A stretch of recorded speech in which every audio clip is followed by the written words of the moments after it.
proceso vos.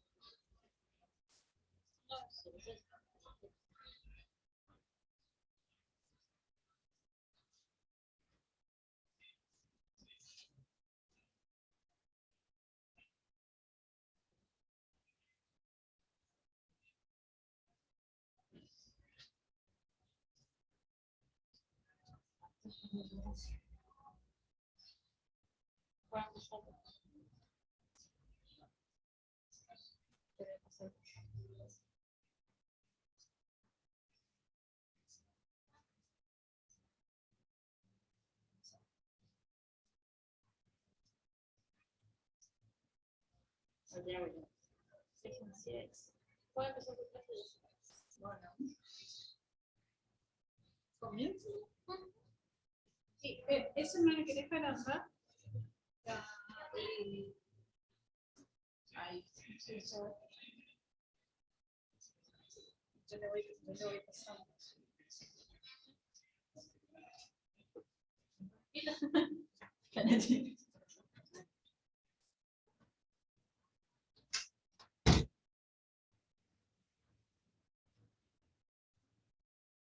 Hola, hola chicos, ¿cómo están?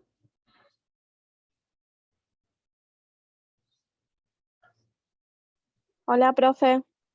¿Todo bien? Hola, profe. ¿Se escucha bien? Hola, profe. Buenísimo. Bueno, vamos a comenzar la clase, ¿sí? Como yo les había dicho, la clase pasada va a entrar solamente lo que vimos la clase pasada hasta este PowerPoint, ¿sí? Yo quiero que ustedes vean. Solamente hasta acá va a entrar el parcial para el fin de semana que viene. Saber esta diferencia entre relación de trabajo y relación de dependencia, ¿sí? A partir de, acá, de este PowerPoint en adelante, ¿sí? Lo que vemos el día de hoy no va a entrar en el parcial, ¿sí? ¿Me entienden? Solamente la relación de trabajo, hasta relación de trabajo y relación de dependencia. Lo fundamental de esto es saber la diferencia que existe entre uno y otro, porque no es lo mismo una relación de trabajo que estar en relación de dependencia. Pero hoy vamos a explicar eso para que les quede claro en el parcial. Eso seguramente va a ser pregunta de examen. Bueno, vamos a ver los elementos de la definición del contrato de trabajo, ¿sí? Ustedes tienen que saber de manera perfecta, digamos, cuál es la definición del contrato de trabajo.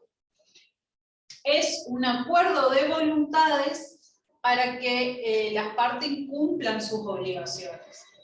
Habíamos dicho que en el contrato de trabajo existen dos partes, el trabajador y el empleador, ¿sí? Entonces, es un acuerdo de voluntades para que las partes cumplan obligaciones cuando utiliza el término se obligue, justamente, se refiere que el contrato se perfecciona cuando las partes prestan su consentimiento. Ahora vamos a ver cuáles son las características que tiene que tener ese contrato.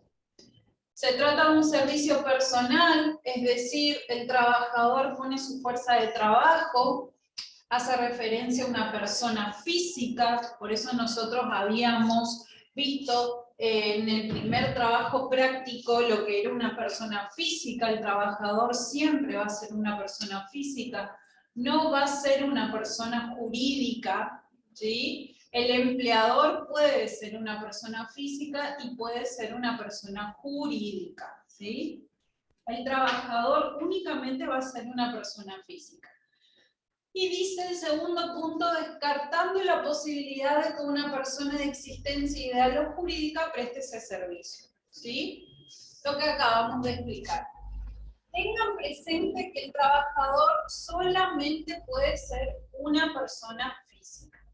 No tiene importancia el plazo del contrato, puede ser un plazo por tiempo indeterminado, puede ser un contrato eventual, puede ser un contrato a plazo fijo. Todo ese tipo de contratos vamos a ir viendo en el transcurso de las clases, ¿sí? Existe un contrato celebrado por un plazo cierto o incierto, puede decir del 1 de enero al 31 de diciembre, puede ser un plazo incierto, es decir, hasta que se termine tal o cual obra, lo que quede evidenciado al consignar por un periodo determinado o indeterminado de tiempo, ¿sí? Respecto de este periodo indeterminado, en los contratos se trata siempre de que se dé una determinalidad, digamos, ¿sí? Que no sea 100% indeterminado. ¿Por qué? Porque es importante para el trabajador saber cuándo va a finalizar su trabajo y esto también es una característica que lo habíamos visto en clases anteriores respecto de la estabilidad del trabajador, ¿sí? La estabilidad en el trabajo del trabajador. ¿Hasta ahora se entiende, chicos? ¿Alguna pregunta?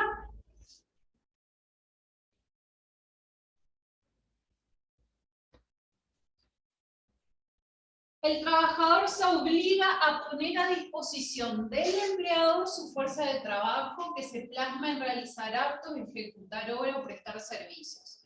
Constituye un elemento esencial del trabajo, ¿sí? Y esta es una de las obligaciones, podría decirse, del trabajador, ¿sí? Él presta su fuerza de trabajo para ejecutar obras, prestar servicios. También un profesional podría estar prestando su fuerza de trabajo como profesional al prestar sus servicios. Ustedes, cuando sean profesionales, sean técnicos en higiene y seguridad laboral, prestan sus servicios a favor de alguna empresa, a favor de alguna industria, a favor de alguna fábrica, ¿sí? El empleador asume el compromiso del pago de una retribución-remuneración.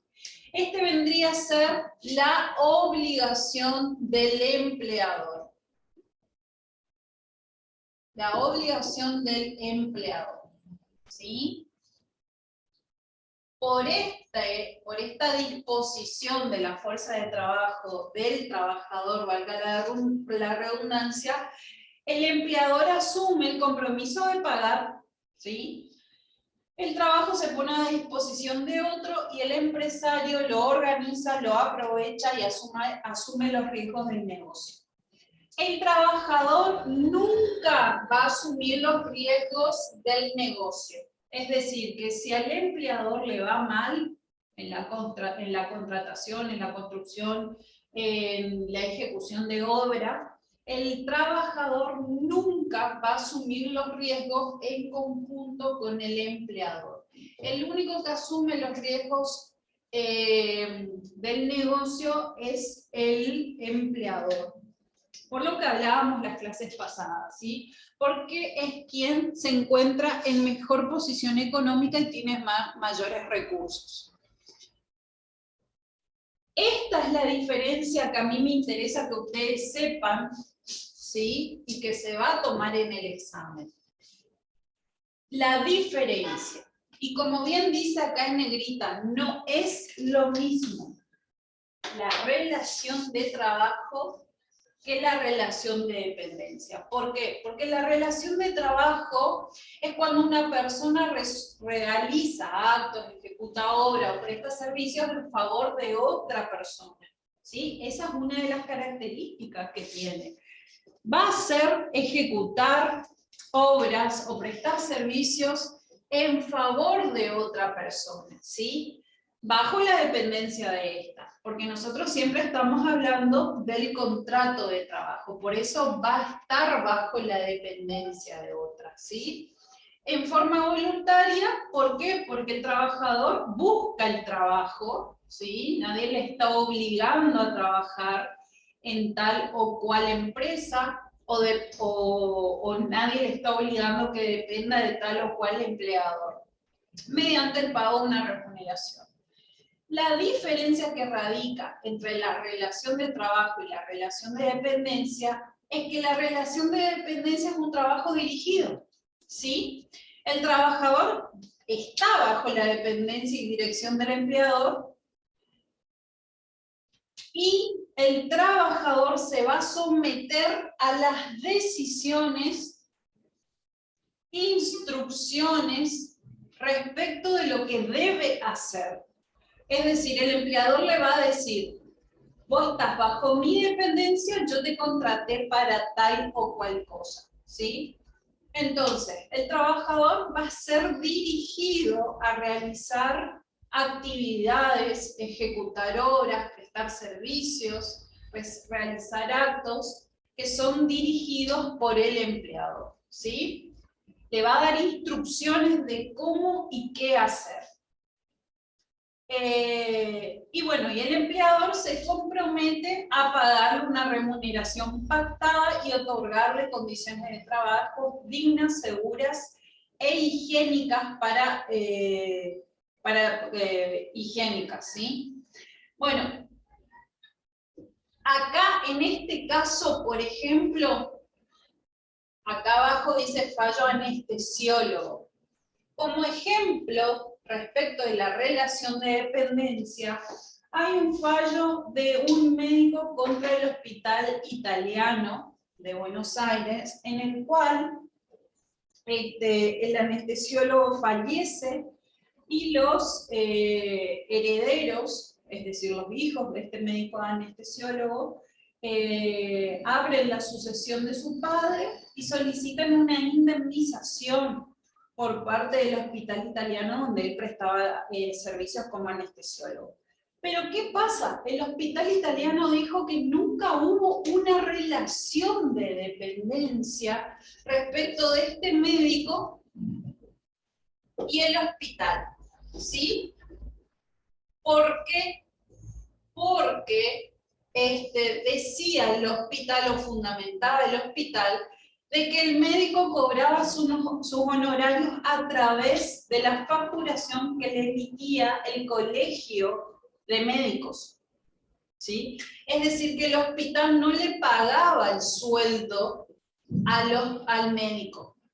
El hospital prestaba solamente sus instalaciones, pero no había ninguna prueba, digamos, que el médico cobraba a través del hospital, ¿sí?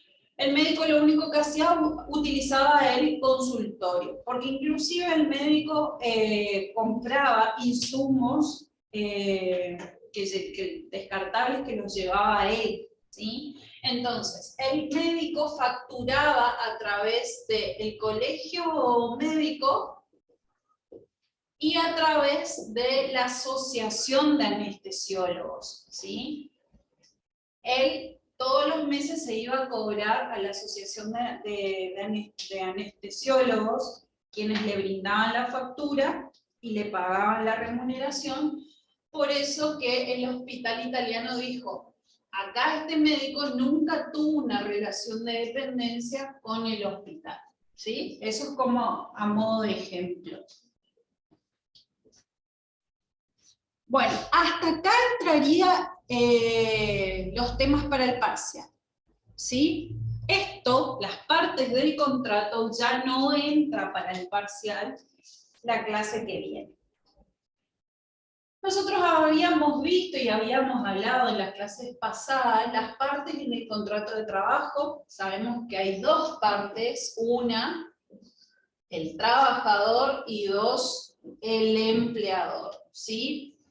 Decimos que el trabajador o dependiente, también llamado, nosotros conocemos más o vulgarmente a una de las partes como el trabajador, no lo decimos tanto, no se usa tanto el dependiente.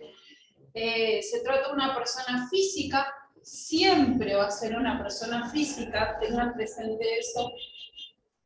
El trabajador nunca va a ser una persona jurídica o de existencia ideal, con capacidad jurídica. ¿Qué quiere decir esto? que el trabajador no puede ser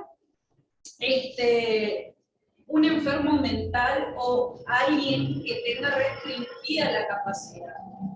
Es decir, que por una resolución del juez, esta persona no puede contratar, administrar sus bienes, actuar por sí, sino que sí o sí, por tener restringida la capacidad, tiene que actuar por intermedio de otra persona, ¿sí?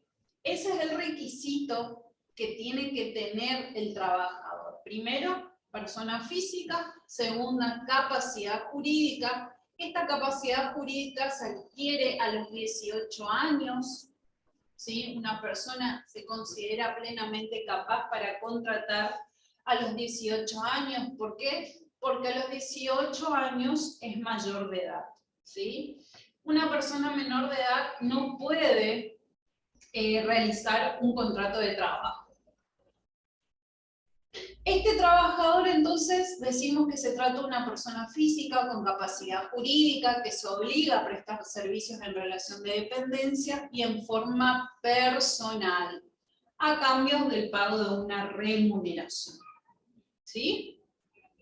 Bueno, el empleador se va a considerar a la persona física, conjunto de ellas, es decir, que pueden ser varios empresarios, ¿sí?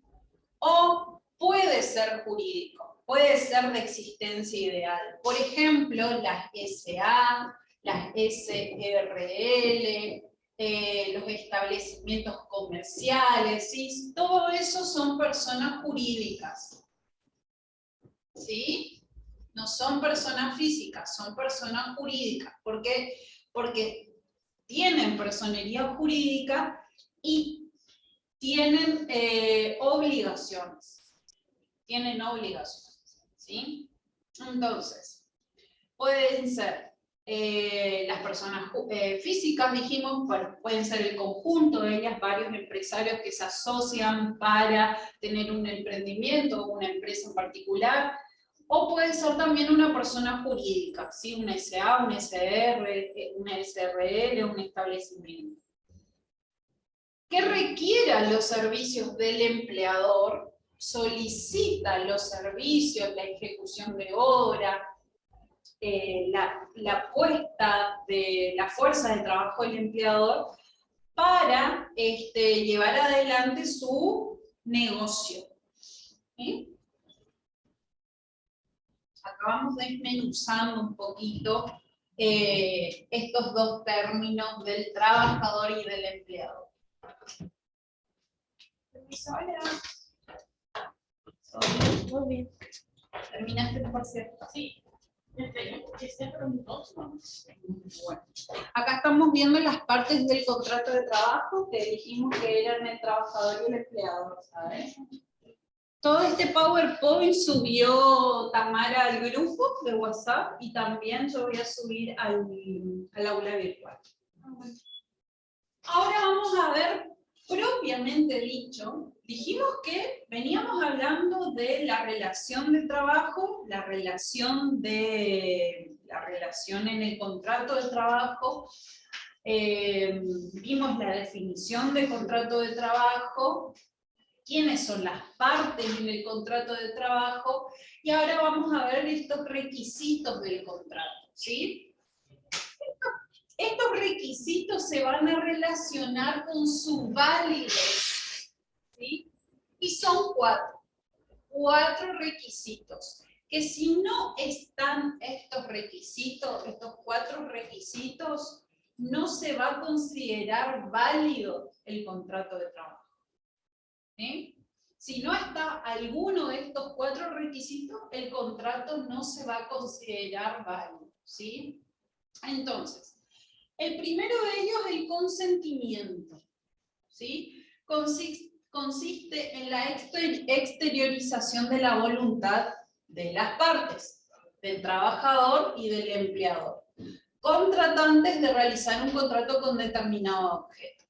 El consentimiento se presta en forma verbal en alguna de las veces,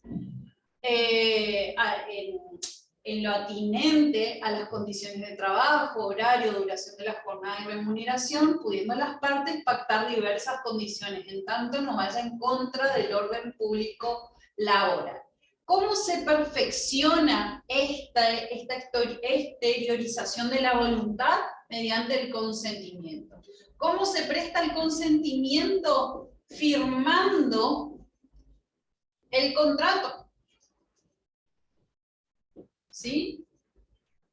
Firmando el contrato.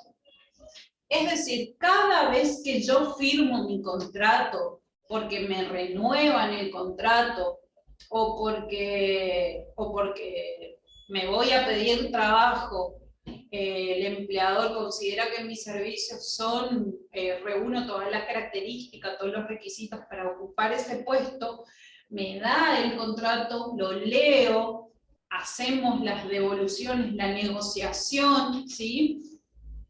Respecto de las condiciones de trabajo, el horario que va a cumplir el trabajador, la duración de la jornada, la remuneración, ¿sí? Los días de franco. Todo eso se va a pactar en el contrato y yo voy a exteriorizar esa voluntad a través del consentimiento firmando el contrato.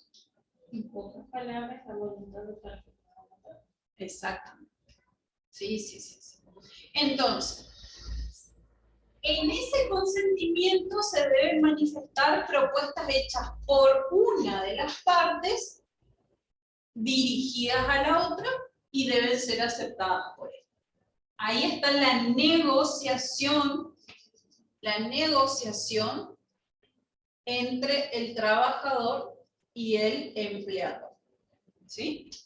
Respecto de las condiciones de ese trabajo.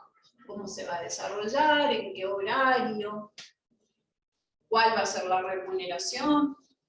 Eso es muy importante. ¿Sí? Bueno, ese es el primer requisito para que el contrato sea válido. Vamos a ver el segundo. La capacidad de las partes. Algo ya adelantamos respecto de la capacidad de las partes. Y dijimos que es la actitud de toda persona humana para ser titular de derechos y deberes, ¿sí? Lo que ustedes conocen como los derechos, adquirir derechos y contraer obligaciones, ¿sí? Entonces, la característica que tiene la capacidad tanto del empleador como del trabajador es similar, es más o menos similar, ¿sí? Para ambos casos se requiere ser mayor de edad y tener plena capacidad, ¿sí? En el caso de que sea una persona física, ¿sí? En el caso de que el empleador sea una persona física. Pero ¿qué pasa si este empleador es una persona jurídica? ¿Sí? O de existencia ideal. Tiene que cumplir algunos requisitos que le son impuestos por la FIP, por entidades regulatorias, como por ejemplo el Ministerio de Trabajo, ¿sí? Pero si el empleador es una persona física, va a tener estas mismas características. Debe ser mayor de 18 años, con plena capacidad para contratar, y tener plena capacidad. Esto es lo que hablábamos hace un rato, que no debe ser... no debe tener restringida la capacidad, no debe tener un certificado único de discapacidad, no debe ser un demente, no debe ser un idiota, así como dice el código civil, no debe tener una alteración mental como para que pueda firmar y consentir ese contrato, ¿sí? Ese es el segundo requisito, entonces, la capacidad de las partes. El tercero, el objeto. Vamos a decir que este objeto va a ser una actividad personal, una actividad personal del trabajador. Al trabajador se le va a contratar para ejecutar una obra, realizar una acción o prestar un servicio. ¿Sí? Va a poner su fuerza de trabajo en esa actividad. debe ser determinado el objeto, es decir, el empleador le tiene que decir qué es lo que tiene que hacer el trabajador, ¿sí? Por ejemplo, construir un puente, hacer la limpieza, hacer el mantenimiento, levantar una pared, revocar la pared, hacer la pintura, ¿sí? Debe ser determinado esa actividad. Porque, ¿qué pasa si no está determinada esa actividad? ¿Sí? El trabajador podría ser asignado a cualquier tipo de tareas. Si yo empleador, le contrato a un trabajador para ejecutar una obra, y ese término es muy amplio, ejecutar una obra, ¿sí? Dentro de esa obra yo le puedo mandar a hacer un día, el lunes, a pintar, el martes a levantar una pared, el tercero a carrear ladrillo, el 4 a hacer chofer, ¿sí? Es bastante amplio. O sea, en este caso debe ser específico con la tarea que va a determinar el empleado. Exactamente. Lo ideal sería que ese objeto de la actividad sea determinado, porque si no pasaría esto, ¿sí? Podría ser asignado cualquier tipo de tareas del trabajador. Y una vez que uno firma su contrato, ¿sí? ¿Por qué? Porque se supone que negoció, que consintió, ¿sí? Que evaluó, ¿sí? Entonces, en ese aspecto tenemos que ver bien. Por eso es importante que cuando ustedes como trabajadores sepan qué es lo que están firmando, cuáles son las cláusulas de ese contrato, qué es lo que dice el contrato, cuáles son sus funciones, cuáles son las actividades por las cuales se le contrató, ¿sí? Dentro de ese objeto vamos a tener el contenido, que es propiamente dicho, justamente, qué es lo que tiene que hacer.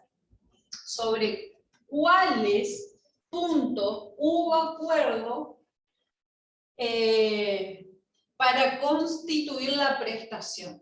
Es decir, que en ese acuerdo de voluntades, ¿sí?, se sentaron a negociar el trabajador y el empleador y se pusieron de acuerdo en que ese trabajador iba a hacer solo tarea de limpieza. ¿Sí? Solo tarea de limpieza. Y si el empleador un día le manda atender el teléfono, por así decirlo, o ser seguridad, no debería acatar la orden el trabajador. ¿Por qué? Porque no está dentro de su contrato. ¿Sí? Entonces, dentro de este acuerdo de voluntades va a estar el contenido que constituye justamente cuál va a ser la prestación. ¿Sí? Ese es el requisito número 3 para que el contrato tenga validez. Hola. Hola. Bueno. Dentro de este objeto tenemos al objeto ilícito y al prohibido, ¿sí? Que no es lo mismo tampoco. Una cosa es que sea ilícito y otra cosa es que el objeto sea prohibido, ¿sí? Bueno, ¿qué es el objeto ilícito? Es algo contrario a la moral y a las buenas costumbres. Es reprochable desde el punto de vista ético. Por ejemplo, acá hay un ejemplo, prestar servicios para una banda que se dedica a delinquir, prestar servicios para una banda que se dedica al narcotráfico, prestar servicios para una banda que se dedica a robar, a traficar órganos, a realizar trata de personas, entre otras cosas, ¿sí? ¿Qué quiere decir objeto prohibido? El contrato no puede tener un objeto ilícito o prohibido, ¿sí?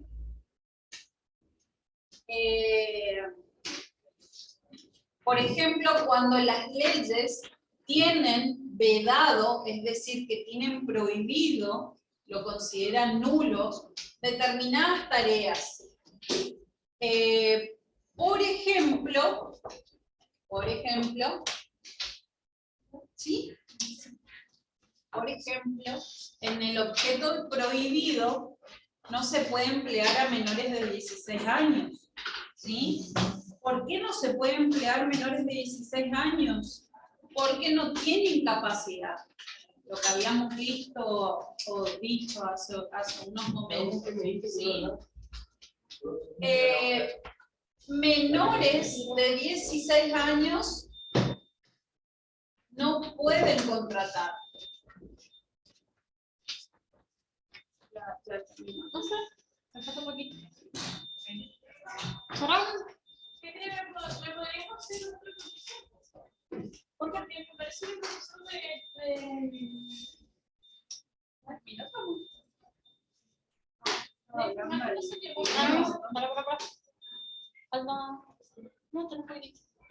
falta un minuto. Chicos, vamos a cortar y vamos a continuar en el próximo video.